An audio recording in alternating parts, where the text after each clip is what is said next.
आज चलतु बनैबा बिना नड़िया बिना चीनी रे मुग बांफ पिठा। यही बांफ पिठा बनवाई भिडियो को आपण मैंने संपूर्ण देखंतु, शेष जाए देखंतु, लाइक शेयर करेंगे। चैनल नुआ थिले प्रथम थर पर देखुले प्लीज सब्सक्राइब करेंगे, सब्सक्राइब करने जमा भूलें। नमस्कार, जय जगन्नाथ सांग मैंने मम्स किचन क्वीन रे आपण मानकु समस्त को बहुत बहुत स्वागत। यही बांफ पिठा बनवाई कि प्रथमे आम मुग नवा। तो ये मु देखु मुग नहीं, ये 2.5 कप मुग को मु 5 घंटा पूर्व बतुरे नहीं, भल भाव में बतुरी गलानी। ये पानी आम बाहर कर नहीं आसवा। तो ये देखु फुली भी बहुत बढ़िया से आमर मुग। तो ये गोटे ग्राइंडर जार नहीं आसवा, से ग्राइंडर जार आम जी मुग आमर ये धरब से मुग आम देकी या ग्राइंड करवा।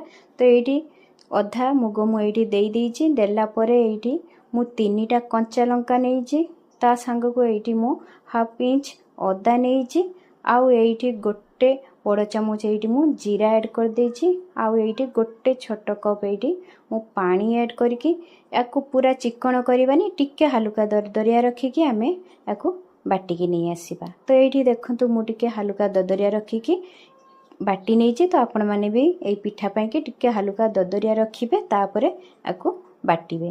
तो ये जी सबू आउ जी थिला मु सबू जाक ये बाटी नहीं। ता सांग को ये मु गोटे गिना सुजी ऐड करुची।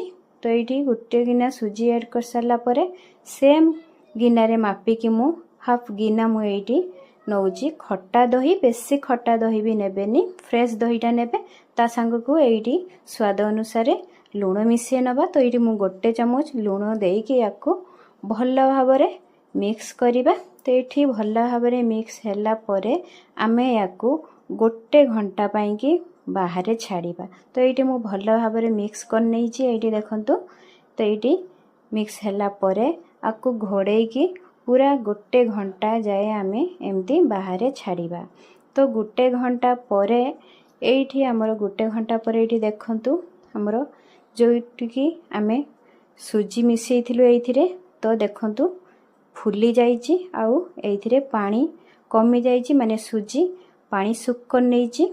तो एइठी आउ टिके पानी दरकार हबो। तो एइठी मु देखंतु आउ एइठी मु 5 चामच पानी ऐड करछि, तापरे देकी आकु भल भाव में पूरा भल भाव में एकदम गोळेई नबा। तो एइठी देखंतु पूरा परफेक्ट एमती अछि। तापरे एइठी मु गोटे चामच रे 4 पिंच ये मु खाइबा सोडा मिसेकी सांगे सांगे यहाँ को बनैबा, ताकू रखी नबा ये। तापर ये देखो मु पूर्वरु गैस रे गोटे जगार पानी मु फुटे नहीं, फुटिया बसी नहीं हाई फ्लेम रे, जो थी कि आमे पिठा को बांफ दबा। तो देखो बांफ पाई कि ये फुटुथुब पानी, तापर हाई फ्लेम रे फुटेबा। तापर ये गोटे कॉटन कपड़ा नबा, ताकू ओदा करिकी ता ऊपर पूरा टाइट करिकी एमती लगेकी पूरा टाइट करिकी बांधिबा। बांधि हैला परे एइथिरे आमे पिठा बनैबा, माने बांफ दबा। तो ये देखो मझीरा टिके हल्का आपण माने खाल भलिया करिवे। तो ये मु 2 चामच ये मुग सुजीर बेटर ये दे दउछि। आपण माने चाहिए गोटे चामच मध्य ये देबे। तो ये 2 चामच देला परे मु टिके हल्का ताकू एमती करि नउछि। तापर या घोड़ेकी आमे 5 मिनिट पाई छाड़िबा। ता ऊपर गोटे भारी जिनस देदेबे, जहाँ फल से हावाटा बाहर को बाहरबनी। 5 मिनिट पर ये देखंतु पिठाटा आमर ये हो गलानी, फुली गलानी मध्य। ये देखंतु तापर कौन करेंगे, कपड़ा को खोलिकी एमती धीरे धीरे हाथ में आपण मैंने खोलिबे, ताकि गरम थिबो। तो एमती बाहर करेंगे, फ्लेम को एबे लोरे रखिए। तापर एमती गोटे थाली रे एमती उबुड़े देबे। तो ये देखंतु गोटे पिठा आमर हो गलानी। आउ गोटे पिठा को मध्य सेम वे मु बनैकी आपण मानकु देखौछि। मु कपड़ा पुणी ओदा कर नैछि, तापर 2 चामच देकी पुणी एमती आउ 5 मिनिट छाड़ी दबा। तो एमती सब गुड़िक आम एमती पिठा बनै नबा। तो एमती मु करली। आउ गोटे ना आपण मैंने आउ गोटे काम करेंगे, गोटे खड़िका साहाय्य आपण मैंने एमती भी कपड़ा उठे पारे। तो ये मु एमती करिकी सब पिठा गुड़िक ये मु भल भाव में एमती ସବୁଗୁଡ଼ିକ ବନେଇ ନେଇଛି। ତ ଏଇଠି ଦେଖନ୍ତୁ ଆମର ରେଡ଼ି ହେଇଗଲା ବିନା ନଡ଼ିଆ ବିନା ଚିନିରେ ମୁଗ ବାମ୍ଫ ପିଠା। ତ ଏଇ ପିଠା ଆପଣମାନେ ସକାଳେ ବନେଇକି ଖାଇପାରିବେ, ରାତିରେ ମଧ୍ୟ ବନେଇକି ଖାଇପାରିବେ। ହେଲ୍ଦି ରହିବ, ଟେଷ୍ଟି ରହିବ।